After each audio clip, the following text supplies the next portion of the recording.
A daidai lokacin da al'umma ke juyayi da jimami game da rashin fitaccen malamin addinin musulunci a Afirka, Sheikh Usman Bauchi, a lokaci guda kuma wasu daga cikin al'umma suna miƙa ta'aziyarsu na rashin ainihin wannan fitaccen malami. A gefe guda bari mu ji ta bakin ainihin Sheikh Yahaya Jingir a yanda yake miƙa ainihin saƙon ta'aziyarsa zuwa ga iyalan wannan mamaci. Ga abinda Sheikh Sani Yahaya Jingir. Sheikh Dahiru Usman Bauchi yana da ɗansa, Malam Ibrahim Sheikh Dahiru Usman Bauchi. To ina gabatarwa da Malam Ibrahim Sheikh Dahiru Bauchi ta'aziyar mahaifinsa. Allah ya ba ku haƙuri, ka isar da haƙurtar wannan ta ta'aziyya da matansa na aure da 'yan uwanka yayu da ƙannai daga a gefe guda shi ma ainihin jagoran harkar musulunci a Najeriya Sheikh Ibrahim Zakzaki shi ma ya turo da ainihin saƙon ta'aziyarsa game da rashin wannan bawan Allah. Ga saƙon da ya tura ta hannun ainihin ofishinsa da ke Abuja.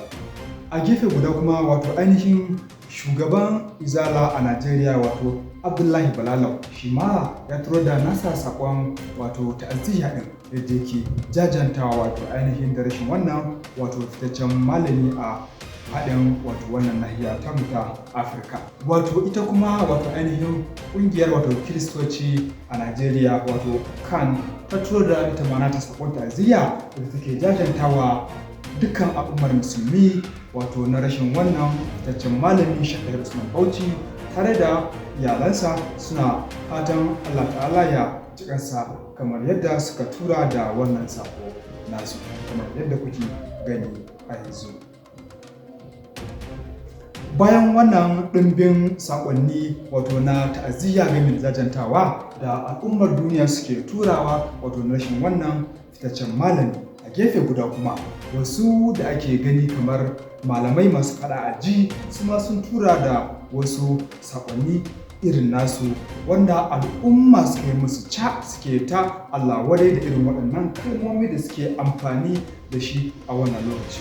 Ɗaya daga cikinsu akwai wani mai wa'azi a jihar Bauchi wanda ake kira da Sagir Adamu, kamar yadda ya isar da nasa saƙonni ɗaya a jiya tun kafin abin da ainihin Sheikh Usman Bauchi a yayin da yake gabatar da kuɗuba a masallacin Juma'a yake gabatar da wannan sako kamar yadda za ku ji. Mu a gunmu duk wanda ya je wannan ta'aziyya ya yi wannan jaje saboda rasuwar rasul jarima a gunmu munafiki ne.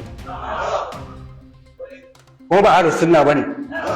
Ahlus sunna bane. Komin karatunsa, komin iliminsa, komin matsayinsa. A gefe guda akwai Musa Lukuwa daga jihar Sokoto shi ma kamar yadda ya bayyana nasa sakon kamar yadda ku ji haka.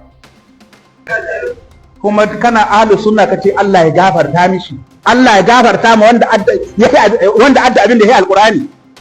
Kai wallahi ku ji tsoron Allah, ku daina siyasa, balalan ku daina siyasa cikin addini. Jalibu ku daina siyasa cikin addini. A gefe guda akwai ainihin ɗimbin al'umma waɗanda suke ƙalubalantar waɗannan kalmomi da waɗannan malamai suka yi amfani da su. A gefe guda ainihin ashabul kafi warƙin reshen Sheikh Malam Abdul Jabbar Nasir Kabara sun tura da nasu sabon ta'aziyya wanda suke jajantawa da ainihin Allah kai mana gafara dan Nabi Muhammada wata rana yawar haka don muna ƙarƙashin ƙasa. A gefe guda ainihin fitaccen malamin addinin musulunci na Najeriya Sheikh Isa Ali Kadami shi ma ya tura nasa sabon ta'aziyya tare da jajantawa na rashin wannan malami kamar yadda za ku gani a wannan lokaci.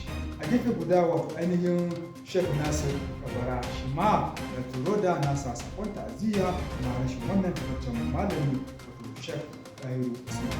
Ne wa al'ummar musulmi ta'aziyyar Shehu Dahiru Bauchi inda Allah ya masa rasuwa, an ce a jiya ne ko?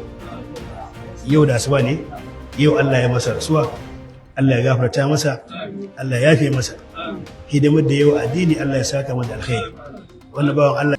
Waɗannan kaɗan ne daga cikin ɗumbin wato al'umma wato da suka fito suka nuna jaje har da ta'aziyya na rashin wannan fitaccen malamin gefe guda ba zalla musulmai ke ta'aziyya na rasuwan wato ainihin wannan fitaccen malamin addinin musulunci ba wato hadda bangaren yan uwanmu abokan zama wato kiristoci a Najeriya. Kafin in ce komai in fara miƙa saƙon ta'aziyya ta ga ilahirin musulmai musamman waɗanda suke Muhammadawa masu ƙaunar annabi Muhammadu. Babanmu kakanmu Sheikh Dahiru Usman Bauchi. Muna addu'a Ubangiji Allah ya sa can tafi nan kuma Ubangiji Allah ya yi ma iyalai da makusanta da dukkanin al'umman musulmai waɗanda suke ƙaunar manzo da masu son zaman lafiya. Muna miƙa musu saƙon ta'aziyya. Wannan ta'aziyya bai takaita zuwa nan gida Najeriya ba har ma kasashen ƙetare suna aiko da sakonnin ta'aziyyar su. Akwai wani wannan fitaccen ɗan jarida wato gaskiya mun yi babban rashi. Allah ya yi wa fitaccen malamin addinin musulunci na Najeriya Sheikh Dahiru Usman Bauchi rasuwa. Daga nan Beijing, China, ina yi wa iyalai da 'yan uwa na marigayin ta'aziyya. Allah ya ci kansa. Muna fatan Allah subhanahu wa ta'ala ya ci kansa da hama ya gafarta masa kurakuransa wanda ya bari a baya Allah ta'ala ya alfarce su kuma ta zo Allah ta'ala ya sa mu yi shi